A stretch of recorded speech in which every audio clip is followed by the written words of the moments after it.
Hello, welcome back to Coffee with Amy. How are you? So, we're at the end of 2024. In 2, 3 days' time, it's end of 2024. I thought it was never going to end. The year's been full of ups and downs, and now that I'm looking at it, the downs were not as much as I thought they were. It was just that they were very low, and it started from February. I went into this year and I didn't know where I was. I was sort of disconnected from myself, disconnected from everything that was happening, and then things really began to happen.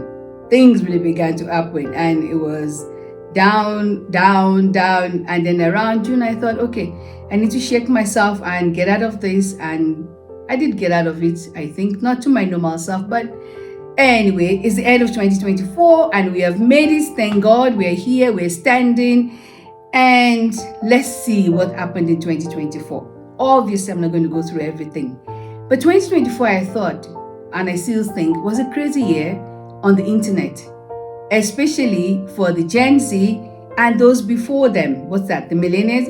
It was a crazy year. It was like things that it was like things were eating inside people, and all of a sudden they were coming out. It was almost like watching Alien or something, where other life inhabits someone, and then after a while they start coming out.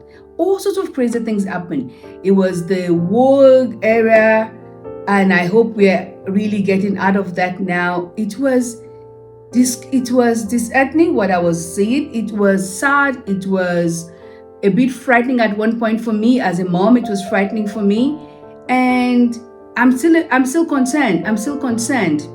I read somewhere that if you didn't want your children, no, I'm going ahead of myself. Okay. Remember the last video I did? I spoke about this girl who wanted to sleep with 100 men in one day, and she wanted you, the public, to be part of it. Yes. What I didn't know then was that our manager, those who were managing her, were our parents. I mean, our mom was managing her. And did she do this? Did she sleep with 100 men in a day? Yes, she did. She did, and it was captured on video. No, I didn't watch it.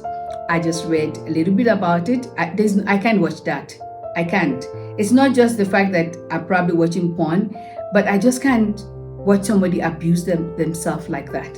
And I think strongly that this girl is on the path to self-destruct, because there's no other reason why you will. And she said it like, in an interview, she said, they couldn't really be, I felt I didn't give them that much time.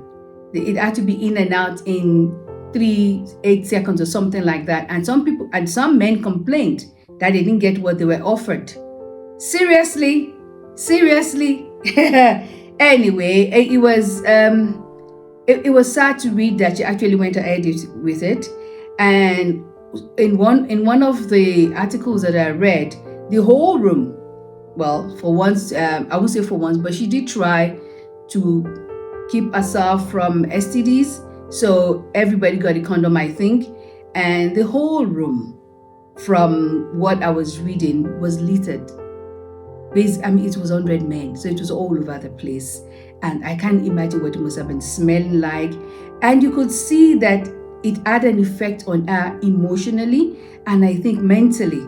Because when she was even talking about it, and I'm watching her talk about it, not immediately after it happened, you could see that she was still not there. She must have somehow distanced herself from this thing and just, let her body, I don't know. I really cannot think about it. I read a quote that if you don't want your children, if you don't want your child, I'm paraphrasing now, to be like Bert Simpson, then you mustn't parent like Homer Simpson. And I think that's what some parents are doing. You have not done your work as a parent.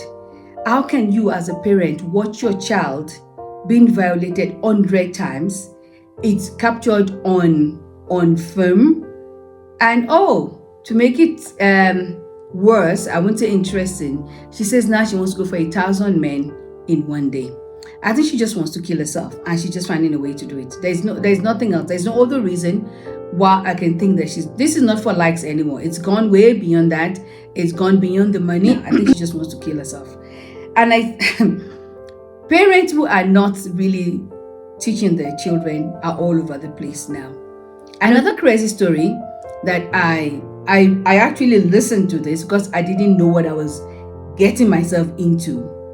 This woman went for a Brazilian wax.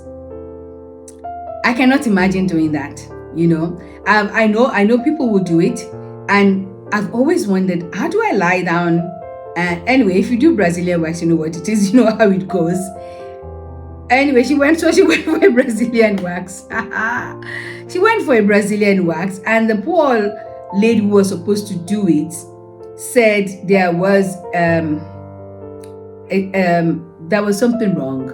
The smell, I cannot call it the aroma. The smell that was coming from this lady was off. And she nicely told her, you need to go to a hospital. You need to go see a doctor or something. You need to get checked. And how did I come to hear about all of this, or to listen, or to watch it, or to read it, whatever? The lady that had the maybe infection recorded it. She recorded a conversation with this woman. How the woman was saying, no, I'm not going to do it. And I don't know what she thought she was doing when she recorded it. Maybe she thought it was going to make her look good. But she recorded this thing and then posted it. Of course, the reaction is not what she expected. How do you record somebody telling you that you have an infection? How do you record somebody telling you that you're smelling and you put it out for everybody to see? But I every time I think, no, it can't be that bad. People can't be as unthinking as that. I see something else. I read something else. I hear something else. It's terrible. Who is parenting these people? Who is their parent? Who is their mother? Who is their grandmother? Do they not have friends? Is there not someone somewhere who cares about them to tell them what they're doing is not right? I don't know, I don't know where to go, but let's get over all the crazy, and I'm calling it crazy. Let's go over all the crazy news. I think that's what I'm going to say, and then get down to what really is important. So there's a boy now. No, not a boy, a young man. Yes. It's a 22-year-old rapper called Zeddy. Obviously, I have no idea who he is. Until I read this, I had no idea who he is. He's expecting 5 babies, all about the same time. He made 5 women pregnant, all about the same time. Has he never heard of protection? Did he not go to school? Was there no sex education in America? Was there no one to tell him? I mean, it's 22, and this is 2024. We're still in 2024. Who does not know they need to? Anyway, he's got 5 women. Let me not go to the long story. He's got 5 women who are all pregnant in different stages of pregnancy, because he took a photo with all 5 of them. Yeah, that's just as crazy as well. All 5 of them. And you know what? It was an equal opportunity dispenser. Oh gosh, I'm so terrible. But it was an equal opportunity dispenser. They were of all color, of all races. They were black, they were white. I think there was an Asian or Hispanic. But he's got 5 women, and I actually think some of them, if not all of them, are older than him. Or maybe being pregnant has made them look different. Anyway, he's expecting 5 babies at the same time. I don't know what to say. Did he not have a manager? Did he not have a producer? I don't even know what, the people around him to tell him this is not how to go about it. I don't know how much money he thinks he's going to be making. And I hope for his sake, I really, really hope for his sake, that he's going to keep on making money. He's going to keep, I've never heard him sing. I didn't even know him till I read this article. I hope he's going to keep on making money, because he's going to need it. And one thing that he needs now is a vasectomy. Yeah, he's got 5 kids. He doesn't need any more. He doesn't need any more children. Oh, the craziest. I don't know. When you leave the internet to take care of your children, this is what happens. And this is, so I'm talking about the extreme crazy end, because the internet can also be good. But this is what happens. We've had sad news this year. I personally have lost 2 people unexpectedly. And like I said, when the downs that I had this year, they were really low. Two people that it was so unexpected. The last one shook me to my roots. I was ready to give up. I cannot lie. And what has held me and what is holding me is my child. What's going to happen to her? Who's going to look after her, and all of that. So I'm glad. I'm really, really glad to God that I've got her. And yeah, I look at her and I'm thankful.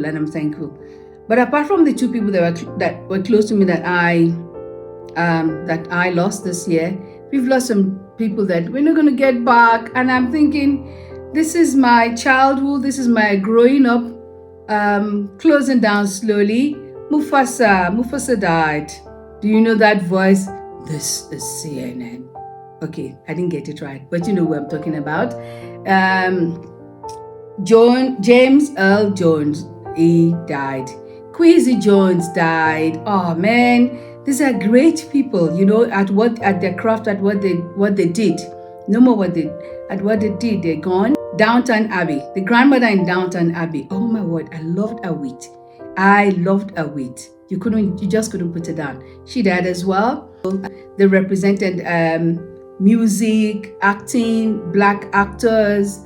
Quincy Jones was so vast in the kind of music that it did. I'm singing in my head because now I can't put it on YouTube because I'm going to be, it's going to be cut off, censored, whatever it is. So they're gone. Something else I found out. We're still on internet, and that's why I said the internet can be good if you use it properly. It can be good. Did you know that Instagram has features where if a teen between the ages of 13, below 18, let me just say below 18, try to log on to certain things, they are, by default, Instagram doesn't let it go. It doesn't go on. They are not allowed to log in. So they need parental or guardian permission, basically. Between 13 and 15, they need to have a parent or a guardian sign them up for it. And if this is true, I am shocked at the number of teens in this age group that are on Instagram. Not just that they have their own accounts, the accounts that they follow. And I've asked quite a number of them, what are you doing on Instagram? Oh, my account is private. That's not the answer to my question. What are you doing on Instagram? I don't know. I don't see any reason for it. Anyway, if you didn't know that, you need to check now. See whether your child has put you on it without you knowing. You've given your permission. And if you have, you need to ask yourself, why is my under 18 on Instagram? What are they doing? What are they selling? Let's end with good news. Because not everything this year was bad. There were really some nice things. And yeah, let's end with good news. The best news of all. There is a girl in America who needed a bionic arm because she was born without a left arm. This is my left arm. Yeah, this is my left arm. So she was born without a left arm, and she had been getting prosthetics, but now she wanted a particular one, a bionic one. And the insurance refused to pay for it. So she started a GoFundMe account. And when she had enough money to get it, then a company saw what she was doing, and it's an alternative insurance. I don't even know what that means. But anyway, they approve or they give insurance for certain things that regular insurance companies won't do. And so they decided to buy it for her. The CEO of the company called her up and they decided to buy it for her. So she got it free. And then this is where the good news starts. She then went online, looked at other kids who are doing GoFundMe, and she found one who needed a bionic leg, and she used her GoFundMe money that was already complete, $24,000, and she paid for this boy. She paid for this boy's leg. Now, the boy was already on GoFundMe. His family has now found another child called Faith, and they're going to use the money they've collected and whatever else they get to buy that girl her own bionic part. Isn't that amazing? Isn't that just the nice, good news we want to hear at Christmas? Isn't that the way to bring up your children? to show them how to be kind to others, to have the good, what am I going to call? To have compassion on others, to be generous with things. That is good parenting. That is not a Simpson. This is not a Simpson parenting. So we're at the end of 2024, and it's been good. Some things I like this year. Growing older is it's interesting. It's interesting. I've said this. I don't know whether I said it on the podcast or yeah. If you don't know, I've got a podcast, same name, Coffee with Temi. Please check it out. And please subscribe. Why do I always forget to say that? Please subscribe to my channel, subscribe to my podcast.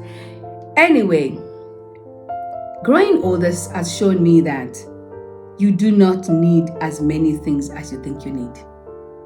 Look around your house and look for the things that you need, not the things that you want. I'm not even going to the ones now. Look around your house and look at the things that you actually need, that you actually use. And you'll see they're not as many as what you have around you.